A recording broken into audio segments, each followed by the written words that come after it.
beautiful people. I wanted to come on and just speak a bit about what's been arising lately in regards to the different forms or different types of Kundalini activation. And it's really wanting to come through to me that it feels like it needs to be expressed. That when we're on this pathway, we are constantly evolving, right? And I'm just going to express how it comes through to me. Now, Kundalini has taught me a modality which she calls Kundalini Transmission Therapy. I have been on a process with her about coming out of every single box that exists, right?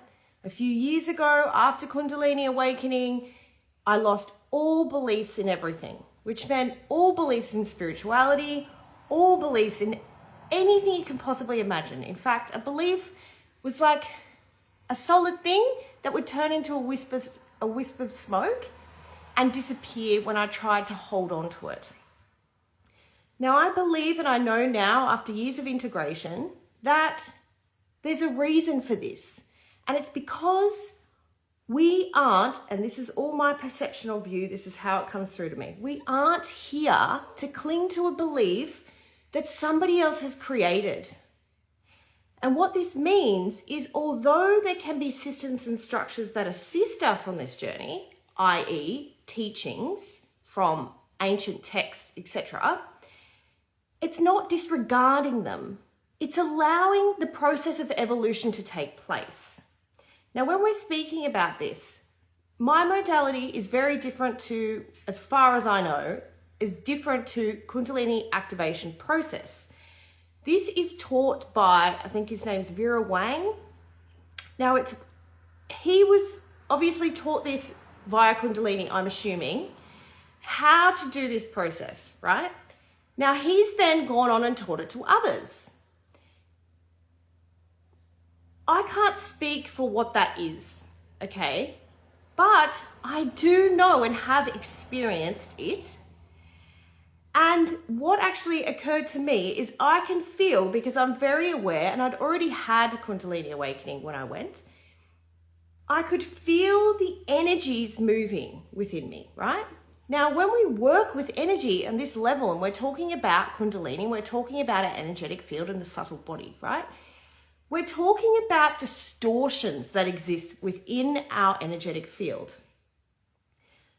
When we work in doing away with these distortions, i.e. clearing them, which I'm shamanically trained in my background, so I use the shamanic practices to clear, along with what I've learned, along with what Kundalini brings through me, right?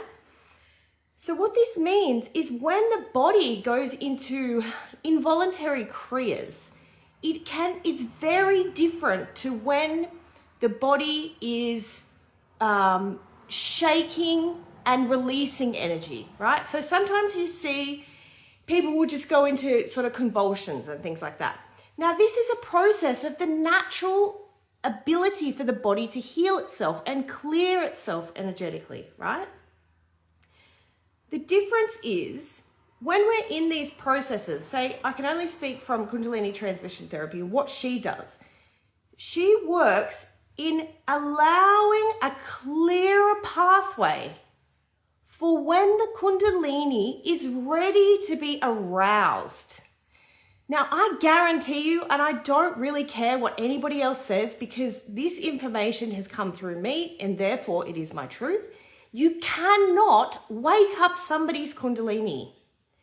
They can be drawn to you because it's time and you can be the person who assists in clearing the pathway, but you're not doing it, which means you can't stuff it up.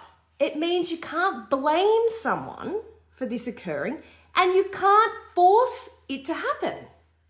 Now, many people have an experience through psychedelics in which they have arousal of Kundalini energy. Kundalini energy is connected to the fourth center, which is the heart chakra, right? And it is the evolutionary process that we are here to be on.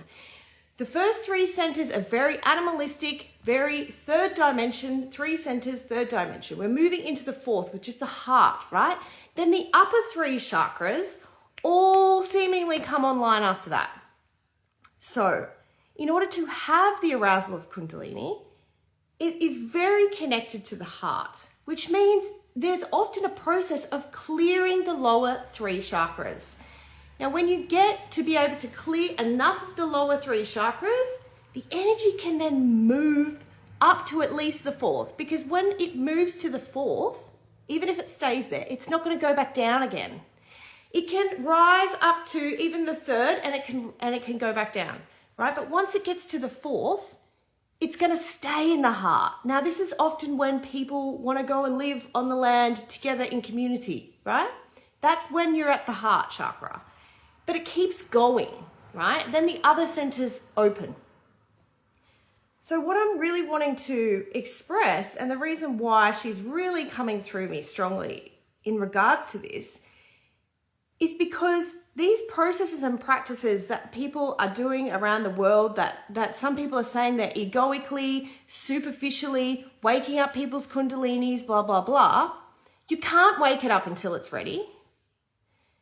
And I can't speak for what they're doing in CAP, but I know with Kundalini Transmission Therapy, she is assisting with the removal of the energy that's in the way of the awakening, right? It's clearing the pathway. And that's actually what's happening when the people's bodies are convulsing and all sorts of things. Because I have involuntary kriyas very often, and I have noticed over the years how they change. But still, even where I'm at now after years, I can feel what she does to my body in order to shift and clear this energy. It's extremely natural. It is the way the body clears energy. Now, the Eastern teachings and the way that they have been, led, say, in the background of yoga, right? They have already been working on these distortions, and they could be very, very different to us in the West. Now, if it's us that our body is convulsing, doing all sorts of things, it doesn't make it false. It doesn't make it egoically created in the mind. This can also happen. But you can tell the difference when there is this extreme amount of energy forcing your body here, there, and everywhere, or you're making it up, right? Like, yeah. She puts you in positions that you cannot even put yourself in, right? And there's no pain or anything. Anyway, I'm getting off topic. But what I want to say is if you're questioning or you're hearing about these, often coming from very Eastern taught or belief systems, that the evolutionary process that we're moving into with these other abilities that Kundalini has access to train and teach other people, her divine gift in order to assist in the awakening of consciousness, it's not a bad thing. And I guess there will be people out there always in every modality that don't have the best intentions, but that's when your discernment comes up. Like, Kundalini won't let me work with hardly anybody. I know like 2 or 3 people that she says yes to. So discernment, everyone's not going to be for you, but it doesn't make it not real. And it doesn't make it wrong. Just because somebody doesn't align or doesn't understand what's actually happening because it's not in their belief system. So I hope this helps. Let me know if you're going through, if you work with CAP, if you have experienced this. Because I've done both. I've done it all. And this is where I'm back to. So I only listen to Kundalini now. See ya.